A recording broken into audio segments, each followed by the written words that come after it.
Hey everyone, and welcome to the deep codes behind Britain's rise. I'm Barbara. And I'm Alex. In this series, we're unpacking the most overlooked force behind Britain's global rise. Not just steam engines and battleships, but something deeper. Institutional innovation. Yep, we're diving beneath the surface, beyond the Industrial Revolution headlines, to explore how rules, systems, and a whole new way of organizing power shaped the world's most unlikely empire. And today, we're focusing on one of the most iconic and most misunderstood documents in Western history, the Magna Carta. Sounds medieval, right? A dusty old scroll with Latin scribbles. But don't be fooled. This 800-year-old agreement may just be the earliest version of "don't be evil, follow the rules." Exactly. The Magna Carta wasn't just about kings and nobles arguing over taxes.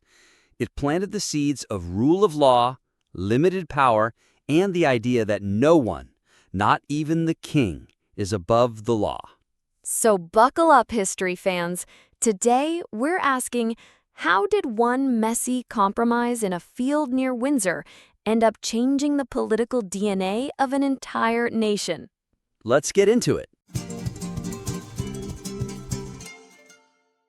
You know what's wild, Barbara? If you look back over the last 800 years of world history, and one country stands out like a sore thumb, Britain. Now, imagine that tiny island, so small it's barely more than a postage stamp on the map, rising to become the most powerful empire the world had ever seen, the one where the sun famously never set. Sure, the sun may have set now, but its glow still lingers. And that rise, it remains one of history's most enduring mysteries. How did Britain pull it off? What really fueled its incredible ascent? Most people think they know the answer. They'll point to the mighty Royal Navy, its vast colonies, and of course, the Industrial Revolution. These are the usual suspects, right? Wow, Alex, when you frame it like that, it really hits differently. I mean, we do usually think of the mighty Royal Navy, its vast colonies, and of course, the Industrial Revolution. Those are the usual suspects, right? Exactly. And they're not wrong, but they don't tell the whole story. Here's the twist. The real explanation is way more layered, way more interesting. Ooh, I like the sound of that. So you're saying the Industrial Revolution maybe gets too much credit? That's right. A lot of people treat it like Britain's Big Bang moment, when everything suddenly changed. But in reality, Britain's industrial engine had been revving for well over 100 years before the revolution even got going. Wait, what? That early? What was happening back then? Well, by the early 1700s, British industries, especially textiles, metalwork, and shipbuilding, were already setting the pace globally. They'd left the rest of Europe trailing behind. And when it came to wool and cotton exports, Britain wasn't just competitive, they were dominating. By 1750, their share of the global cotton market had even surpassed India's, and India had been the top dog for centuries. Wow, that totally flips how I've always thought about the Industrial Revolution. So it sounds like the Industrial Revolution wasn't the starting gun for British industrial might, but more like an accelerator for an empire already in full swing. Spot on, Barbara. As historians like Kenneth Pomerantz and Robert Allen argue, the Industrial Revolution wasn't the launch pad, it was the amplifier. It wasn't some overnight explosion, it built up slowly, like a slow burn over decades. Turns out, history's biggest secrets are rarely found in the obvious places. You know what's wild, Barbara? If you look back over the last 800 years of world history, one country stands out like a sore thumb: Britain. Stands out how? Like, in a good way? Or this is awkward at the family dinner kind of way? Honestly, a little of both. While other nations were busy tearing themselves apart with revolutions, civil wars, and decapitated monarchs, Britain just skipped most of that drama entirely. Except for Charles I, right? Poor guy really lost his head. literally. True. 1642 was messy. But besides that royal slip-up, Britain's political history has been surprisingly stable. Compared to France, where revolutions were practically scheduled events, or China, with its dynastic collapse on repeat, Britain almost seems boring. Boring? Come on, Alex. You're not seriously trying to sell me on boring as a superpower, are you? I am. Because in this case, boring is brilliant. That long, steady calm, it was Britain's secret weapon. And at the heart of it all, there's one dusty, centuries-old document that changed everything. Emphasize the Magna Carta.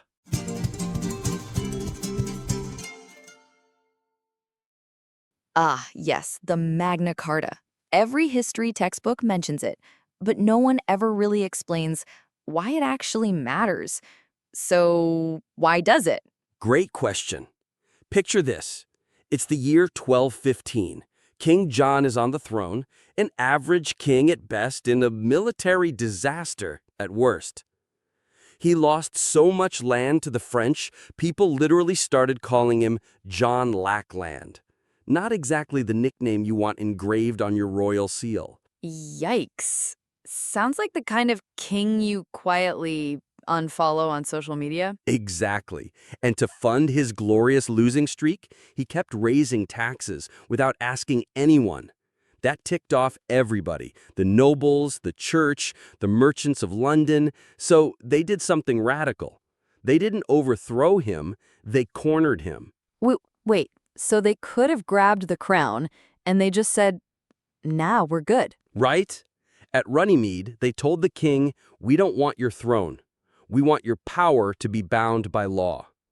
That wasn't just a negotiation. It was a revolution without the bloodshed. They weren't trying to trade one tyrant for another. They wanted rules. That's kind of mind-blowing. They weren't fighting a person. They were fighting the idea of unchecked power. Exactly. The Magna Carta wasn't just a piece of parchment. It was the first draft of a system where even the king had to play by the rules. So not a revolution of swords, but of sentences. Beautifully put. It was Britain's quiet rebellion, the kind that builds institutions instead of burning them down.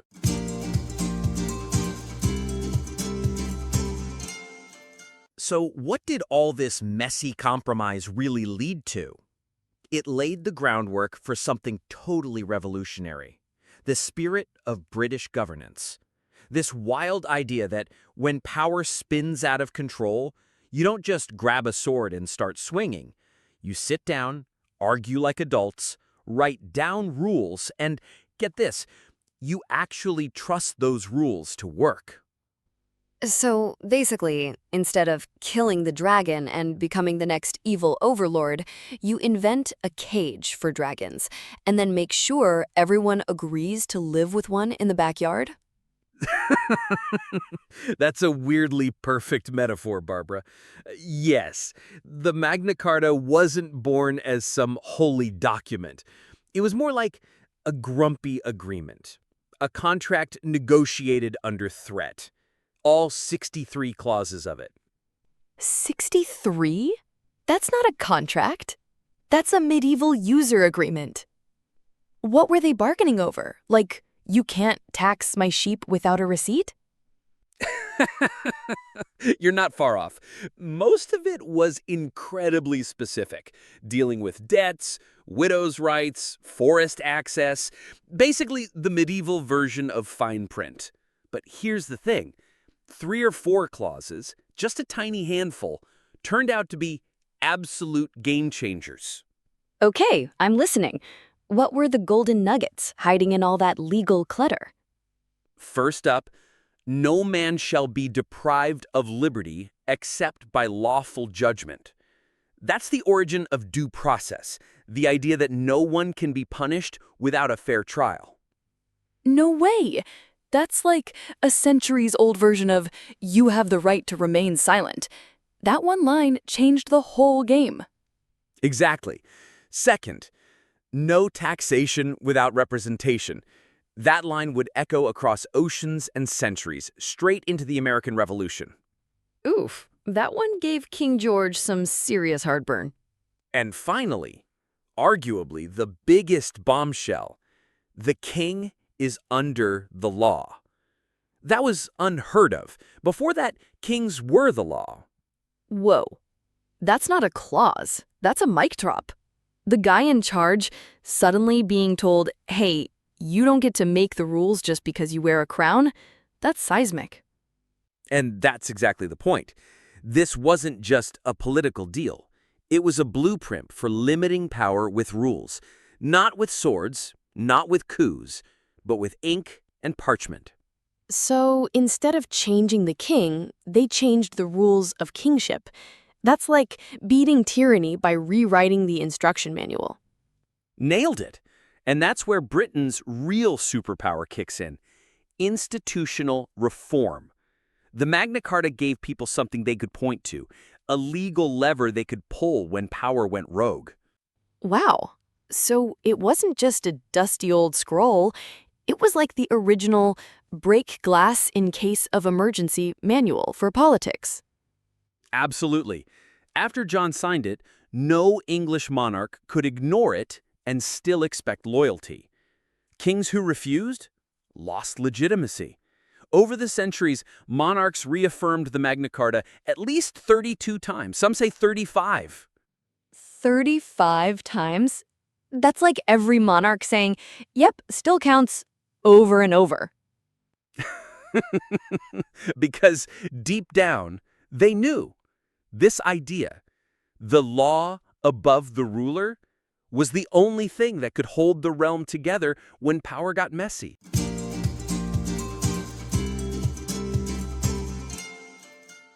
So what the Magna Carta really gave birth to wasn't just some dusty list of rules. It was this profound, almost counterintuitive shift in how people thought about power. Instead of torching everything and starting from scratch like so many other nations did, England decided to sit down, hash things out, agree on new rules, and here's the wild part, they actually trusted those rules.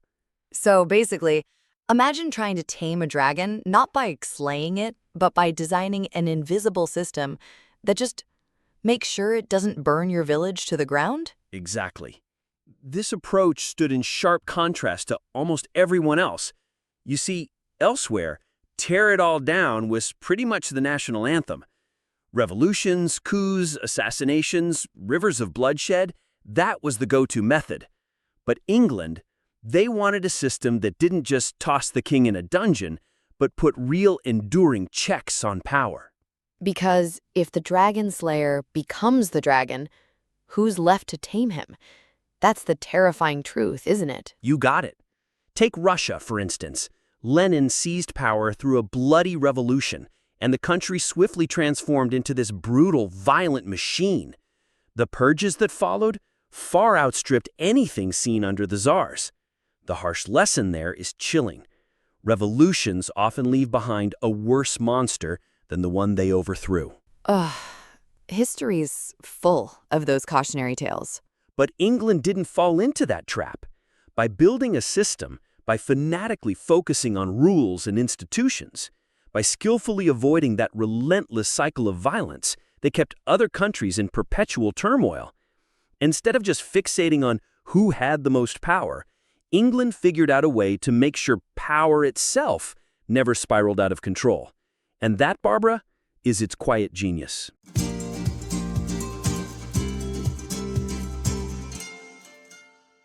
So if that's the genius, what are the actual pillars holding up this British system? Great question. At its core, British governance stands on two pillars. First, an almost fanatical respect for the system itself, for the rules. Fanatical? Seriously? Like, don't break the queuing rule fanatical? Even more so when it came to the big stuff. Think about it. In a world where major nations often change policies on a whim just to suit their own immediate interests, the British were different. During the height of the empire, It would have been unimaginable to suddenly trash policies or treaties overnight. It was all about sticking to the rules, no matter what. So, like, they just really believed in fair play? They did. Take the gold standard as a prime example. Back in the 1550s, Britain was already tinkering with the idea of tying money to gold. By 1688, after the Glorious Revolution, their financial system became incredibly stable. And then, in 1717, Sir Isaac Newton, yes, that Newton, officially set the gold standard while working at the Royal Mint. Wait, Newton did finance too? That's wild. What happened after that? For more than 200 years after that, Britain kept its currency rock solid, with almost no inflation. And get this, they never defaulted on their debts. That's something practically unheard of in global history. This wasn't just good policy, it was a testament to their unwavering respect for financial rules. Incredible. Okay, so pillar 1, crazy respect for the rules. What's the second pillar? Second, the ability to solve conflicts with systems. This is where the British truly shine.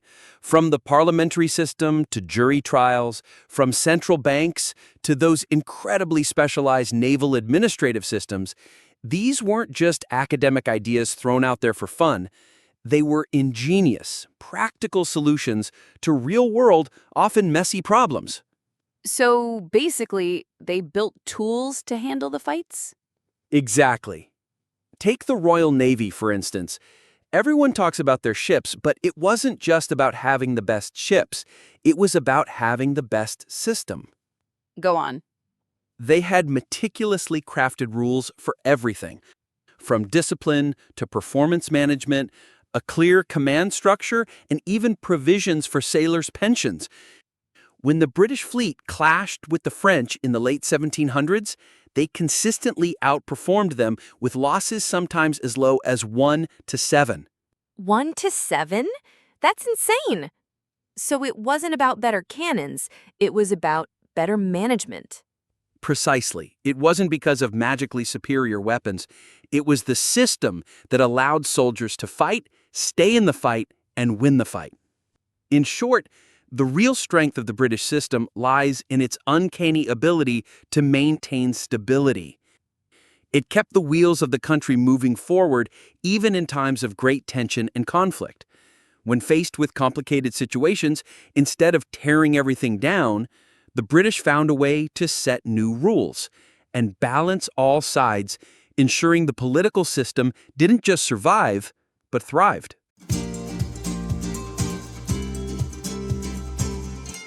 So this Magna Carta document and these British systems, how did they actually stick? How did they become part of the national DNA?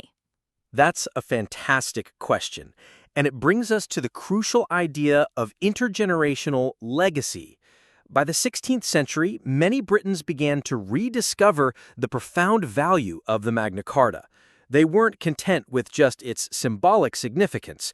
They actively sought to turn its spirit into a tangible political force. This process took at least 2 centuries, during which influential figures truly breathed life into it, transforming the Magna Carta into a cornerstone of British constitutionalism.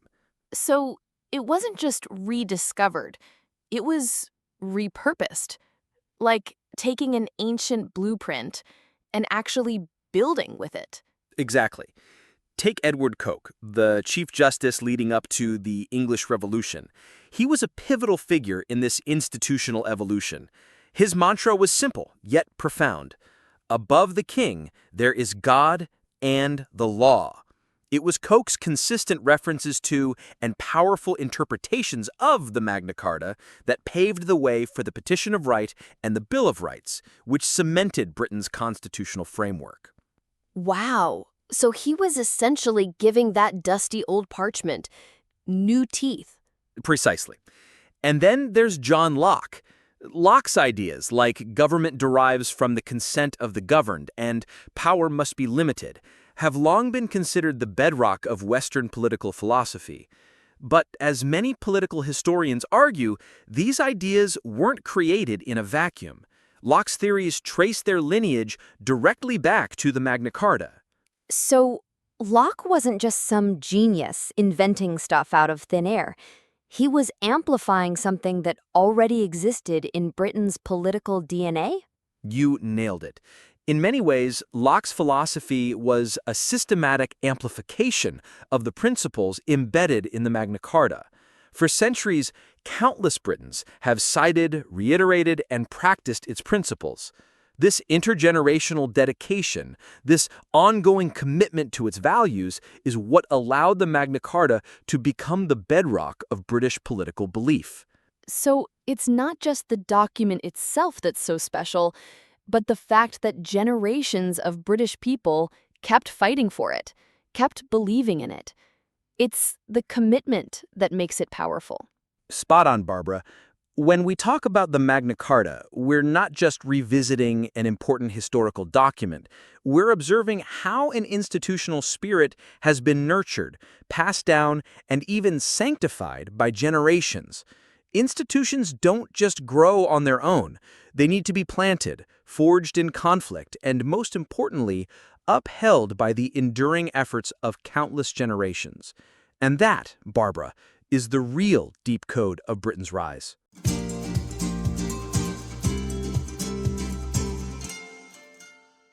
So, when we step back and look at history through a wide-angle lens, a lot of nations just keep playing the same brutal game. You chop me, I chop you. A never-ending cycle of violent regime changes. Like that old Chinese proverb, right? Emperors take turns ruling. Next year, it's my turn. Power just keeps rotating the hot potato. Exactly. And Marxist interpretations of history echo this too. Class struggles leading to revolutions, old orders falling, new ones rising. It's a vicious, bloody loop. But England, over centuries, it took a radically different path.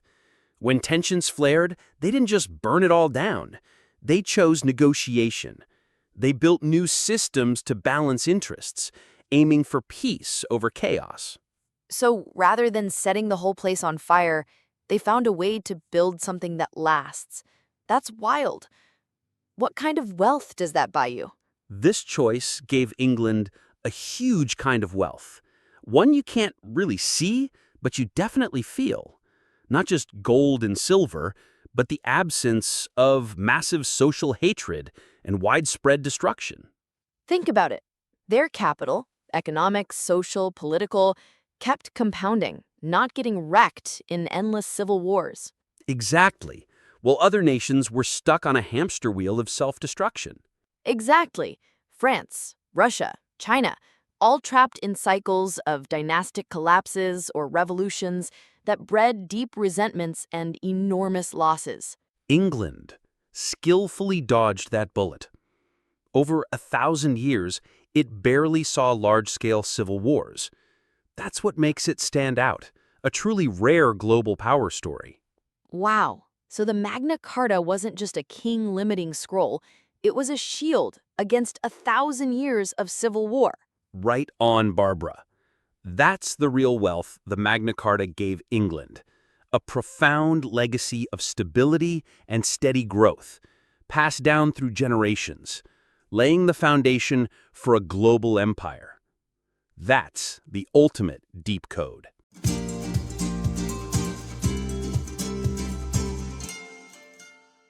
What an incredible journey through history, Alex.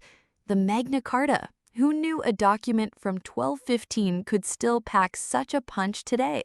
No kidding. Britain's rise wasn't just about steam engines or naval fleets. It was about something deeper. Daring to build institutions, to choose rules over chaos. That's the real deep code. If you dug today's dive into the Magna Carta as much as we did, make sure to smash that like button if you want more history deep dives with us. Subscribe to The Deep Codes Behind Britain's Rise wherever you get your podcasts. And leave us a comment. We love hearing your thoughts and questions. Join us next time as we continue to unlock more of Britain's hidden secrets. Thanks for listening. Catch you next time.